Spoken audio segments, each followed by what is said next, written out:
And you've never experienced in a cyber cafe, like a school processing space where students are always in it. So people have actually scratching one card or loading one registration number, looking for one letter and the rest. I understand. So I always, totally understand. I understand the pressure.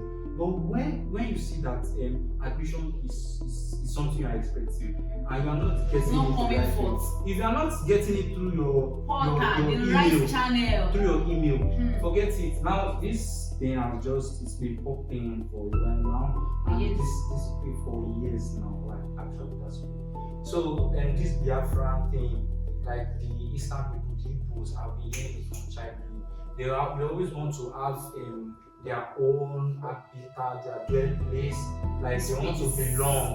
You know, they are the dominant ones. They always want to, like when I was still growing up, I hate them because Biafra must go, our people must go.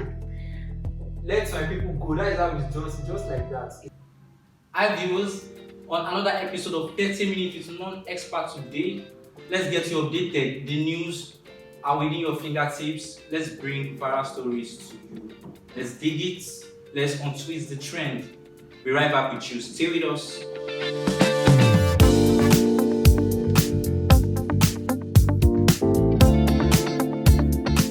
Alright, welcome back guys.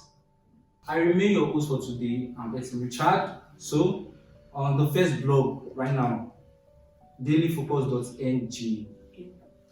Now, the headline: protests erupt across Abuja Southeast over Nnamdi Kanu's continued detention. Reading through the first paragraph. A wave of coordinated protests demanding the release of the detained leader of the indigenous people of Biafra, abbreviated as IPOB, Nnamdi Kanu, swept through Abuja and several southeast states on Monday, crippling commercial activities and grounding transportation networks. Now, this thing it's been popping for a while now, and this been for years now. Like actually, that's cool. So, this Biafra thing, like the Eastern people, the Igbos, have been hearing it from childhood. They always want to have their own habitat, their dwelling place, like they want to belong.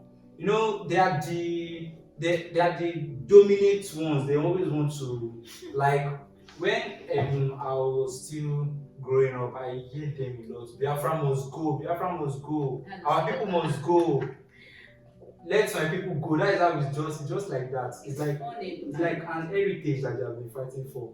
No, it's funny though, because the people of Abuja, Nnamdi Kanu, for several days has been detained. And the people of Abuja came out, they protested that they want their man. They want him out. And the commercial activity in Abuja stopped everywhere. They came out like... They came out in thousands. Yes. Protesting. They were protesting that they want this man, they want him out. What are we fighting for? What are we fighting for? Above that, what do you think, like, what altered the incident of him getting behind bars? I don't really have the idea. For that protest to rise up in Abuja, now insisting that he gets out of the bar and come back to, if he's standing as the voice for the Igbo people and is actually raising this one unison, like what would you think would be the achievements The at the results? end of the day? Yes. If they eventually if they eventually have the freedom, are they actually going to move out of the country, or do they want to, like they are saying something like they will form a new country or new resident or something? So I don't get that point actually when they are like the Biafrans must go. Because the idea behind this stuff is I don't really know the idea behind. I don't have much info on that. But I think if these people can be united to this point, if they can, because when we had the story of this Tower of Babel, because they were united, that was not a good do That what was why they do. So if unity can make them go this extent, they are not playing with it. They're not playing with with what they want to okay, achieve. if they can get it at all costs, it should be at at a very like it shouldn't be violent. It shouldn't escalate the usual. Like because this thing is giving some kind of Fight World War or Three war. vibe. This World War Three vibe, like, and some people are so some you see some people are brutal. Yes, People are brutal. Anything, they're so all the best. all the best for them with Seriously. with the heritage that they have been fighting for, and I hope Yes. they get it. So moving on to the next blog, we have social1000.com, and the headline reads: DJ Kobe doesn't like Nigerians, says ex-fiancé Ryan Taylor as he breaks silence on failed engagement. DJ Kobe, DJ Kobe, DJ Kobe. This thing, like, she's so selective. She has this eye taste. Her preference for men is too much. Like, she doesn't even want someone that is below her standard in any way. And this guy, British boxer and influencer Ryan Taylor, the former fiancé of Nigerian disc jockey and billionaire heiress DJ Kobe, has finally opened up about their failed engagements months after their split, stirred speculation across social media. In a recent podcast appearance, Taylor made a surprising revelation, claiming that his ex-fiancée doesn't like Nigerians, a statement that has since sparked a wave of reactions online. Now, when these guys were having their honeymoon, Nobody was there. Nobody was there. It's actually when it breaks out. It's just like that on the media. When it breaks out, that is when they actually get the attention of people. They're trying to get it. Because what's the point? If I say I don't want this, I don't want it. It is mine. If it was not interviewed, if he doesn't have a TV interview, these updates will know about it. But he has an opportunity to talk. Now he's saying what on a normal day, we wouldn't have heard about it. And this is social media. Everything Sometimes it's a word, and that is a separate word, and then once you drop anything, it goes. In this scenario now, she seems like the affected one. Sorry, not sorry. Yes, because, obviously. But then the guy seems to have moved on. Well, you know, there's continuous dragging and banters that always gets to copy, like because she's known, she's a celebrity, yes, she's so selective. Won't you get married on time? Won't you find your spouse? She decided not to get married. And choice. According to the story now, when the guy is now like pointing out to the facts that made him actually get divorced, like it was like she doesn't stick with her fellow Nigerians. She doesn't like them. Like they go out for shopping, like at the malls where they see Nigerians at the reception or something. Like maybe they actually needed favor, or they try to greet them. You should not be like, leave them. I know them. They're my country people. Like they like to ask, they like to beg, and something like that. So and the guy might actually have a point, because I taste of preference in men, you know, actually speaks volume. It speaks volume. And it actually looks like the guy might be realistic, because DJ Kobe doesn't even do anything below standard. And again, he might be saying it on a basis of defending him. That's my point. Because if you are asked to talk, you wouldn't want to paint your own. Yes, you want to paint the other party. You also want to make yourself. And you know her. She have her taste. You know that this person, I don't like rice. I prefer beans. That's my taste. And if I don't like rice, just take me for who I am. So okay, on uninaja.com, okay, the headline: UNN denies admission scandal. Okay, so the paragraph: the University of Nigeria, Nsukka, UNN has strongly denied recent reports alleging irregularities in the 2025-2026 admission process. The institution described the claims as completely false and intended to mislead the public and tarnish its reputation for fairness and academic integrity. The second paragraph: in an official statement issued by the university's public relations officer, UNN emphasized that its admission procedures remain transparent, credible, and fully compliant with the guidelines of the Joint Admissions and Matriculation Board (JAM). The universities noted that all candidates are considered strictly on merit and in accordance with approved quota allocations for each department admission, the flow. When this it gets to this point, everybody wants to actually get in school. And have you ever experienced in a cyber cafe, like it's a school processing space where students are always in it. So people have actually scratching one card or loading one registration number, looking for one letter and the rest. I understand. So it's I always, totally understand. I understand the pressure. But when you see that admission is something you are expecting and you are not getting it coming right forth. if you are not getting it through your email, right channel, through your email, forget it, because I think Jam Cap will notify you first. Yes. Like and the school thereafter. Anonymously, you have already been admitted to so gain your admission is either it is now left for you to either accept or decline. So aside that, what are you looking for? Why will you be receiving random call?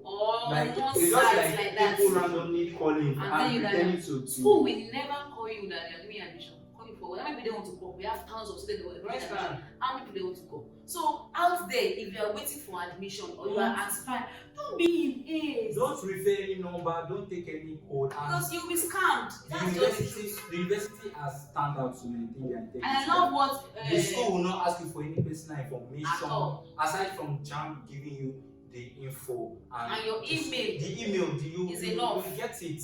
So before your phone is intact, you get it with your mail. When I got my own, I was just chewing outside and I just checked my phone. So as simple as that. Simple, and you have colleagues now, people that you connected with in the process. Why not connect to them? Those fall victims of fraudulent activities. All the name of some people are so wicked, they know how desperate students are, and so in the process of looking for that, desperation. They will feed on that desperation and exploit your resources of your energy, and you now going back to not getting it. I love what OAU be careful. did. I love what OAU did. Yeah. Coming out to tell the public that they should just claim any form of admission that is not coming from the right source. No for a scam victim. I beg. Moving on to the next blog, we have the healthguides.ng, and the headline reads: Federal government to release 32.9 billion naira on healthcare funds to states in October. Right. So now the federal government has announced plans to disburse 32.9 billion naira from the Basic Health Care Provision Fund to all state and federal capital territory before the end of October 2025. According to the coordinating ministers of health and social welfare, Professor Mohammed Ali Pate, the funds are part of ongoing efforts to strengthen primary health care services across Nigeria and ensure equitable access to quality health services for citizens, especially in rural communities. Yes, the health workers are very important. Like it's an important part the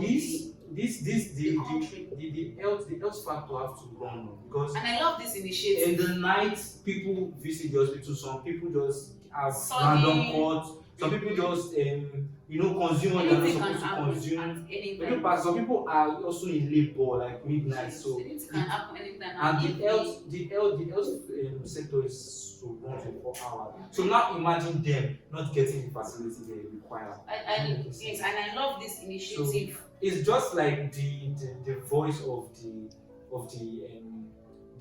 netizens are coming up, and even the university and the lecturers are already getting the demands that they have been willing to get. That's fine. As well as the medical centers as well. So when their demands are being met, it's good like that.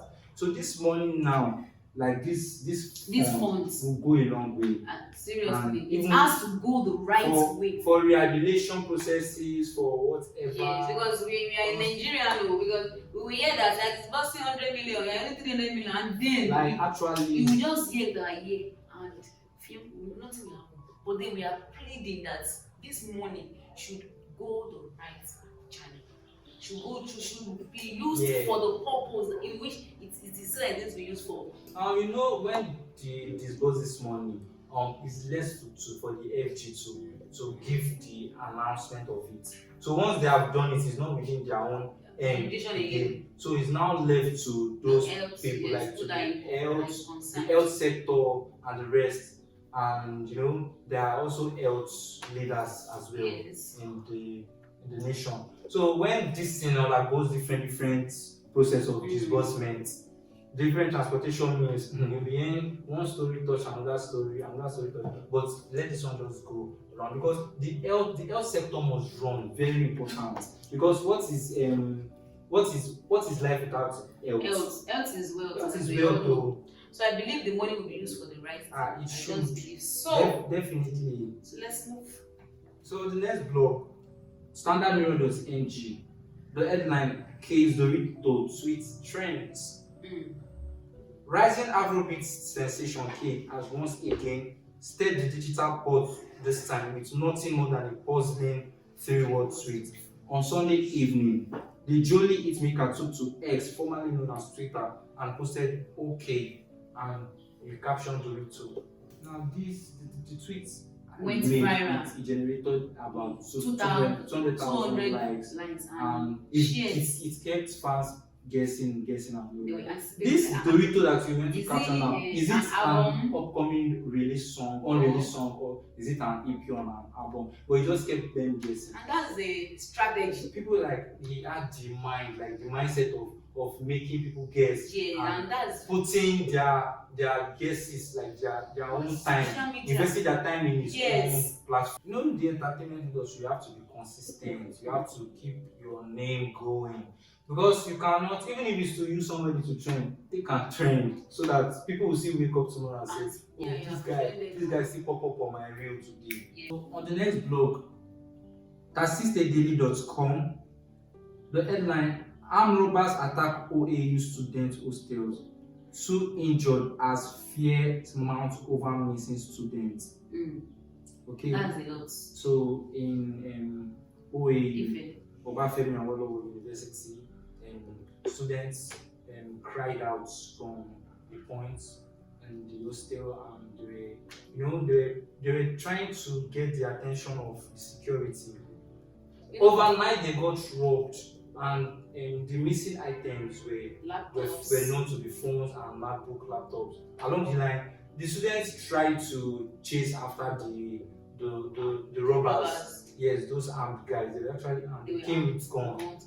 And when they saw that, when those threats saw that these students were after them, they actually stood their own ground too. And then they opened fire. They injured the air. Those students were injured. In the process now, the students cried out that they are not safe anymore. They can't trust their properties to remain at the hostel, even in the school security. It happens in school. This kind of attack in schools is something that is inevitable.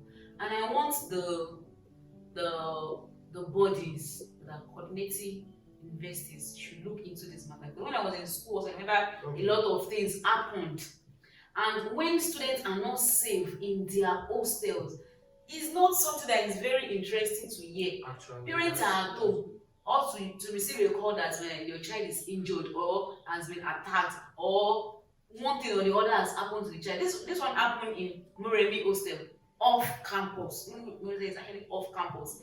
And then students were injured, their properties were carted away with, and then I think there are inspections going on this particular matter. But my cry on this is that we should please have a safe hostels.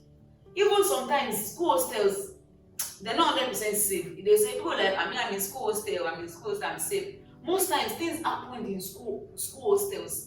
So more or less, you can't even comprehend. More or less outside campus, that it is off the school environment. Anything can happen there.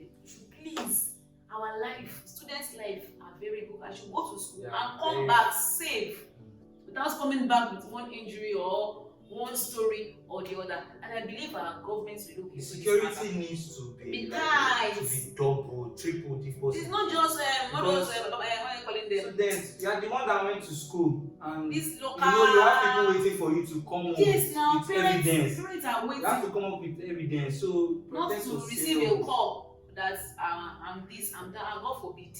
If there's a location that is invaded already, announce. Make it known to the community, make it known to the school. The school has platform whereby students communicate. Let there be this communication, encouraging so that people. everybody will be at alert, everybody will be cautious, so that randomly people will not be injured or robbed in anyhow, just like that in my hostel that I paid for. But then I believe the government will help us look into this matter strictly. That's it. On sunday.ng, the headline: Teenager becomes vice president for a day, champions girl child education. Okay. Now, a Nigerian teenager, Joy Oga, has stepped into the shoes of Vice President Kashim Shettima for a day, using the symbolic opportunity to amplify a call for improved access to education and protection of girls across the country. This is a typical example of walking in a royal shoe. Yes. Think about it. And it's an opportunity. Think about it now. Just a day. Maybe just enter that president. And I love what she did. She used that opportunity to amplify her call. Yeah, she had the platform for a day, and she did it well. Because they were trying to celebrate the girl child. Okay. Yes, and they used the opportunity for her to Shettima, Vice President Shettima stepped down for her to use the office for just a day, and she uses to amplify. So she can be the voice of the female child. For that day, anything that she endorsed that day is endorsed, and she uses it to amplify education, protection of girl child across the country. Because nowadays, girl child, the way they are being, I don't even know how to put it, because the girl child nowadays is what people are fighting for. We hear feminism. I'm a feminist. I'm this because of how girl child are being treated. Because of how we look down so much on them. Like they feel like they are not entitled to education. Yes. They are not entitled to living a fair life. An independent life. Yes. Or something. So I love the steps she took on amplifying the protection, education for girl child. And I believe if this kind of initiative can continue, just a day to appreciate. No, this opportunity comes once in a while. Yeah, I know it comes once in a while, because it's if we have that celebration and this kind of space is given, this one is given for a child to, or for maybe it's a mother, they let the mother speak on what they want, and I believe the world will be a better place to be. Okay. Now, on the filmguys.ng, Senator Nwoko attributes domestic crisis to Regina Daniels' alleged struggle with substance abuse. So, on the storyline, Ned has made it known to the media that Regina Daniels is not the actually average girl you know her to be. That even during their controversy, they are part of the story you didn't say. That you only heard the saga whereby she was chased out of the house and dogs were sent to beat her up. And along the line, he noted that she slapped three staffers at home out of the influence of drugs. She's always, according to what he said, that she's always on this drug trip. She's always on the influence, always on the go. Like she's too vibrant. And at that same scenario, she broke his car.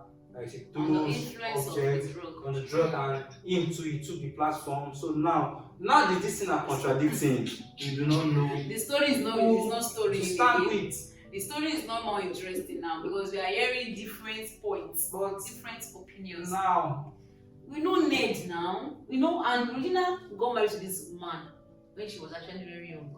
And that time, obviously, it was interesting story we're hearing. This man is rich. And the other person will say, this small girl, this old man, since that time, nothing, we didn't hear anything. Oh, okay, when you could cry in a Lamborghini, how do they say it is better to cry in a Lamborghini than to be laughing in a keke. So she doesn't care. Being a private jet. No, the matter has escalated now. Nobody, we don't know who to believe now. Are we going to believe Ned, or we are going to believe Regina? So I think we'll bring this episode of 30 Minutes with Non-Experts were closed. For every minute you spent to watch this video, we are grateful. Thank you. So we're hoping you subscribe, I hit the like button, Maybe- follow, should comment, should I whatever. kneel down this time and beg her for You don't need to, but you need to. Please, Hey, push you Joe, hey, Joe. subscribe now.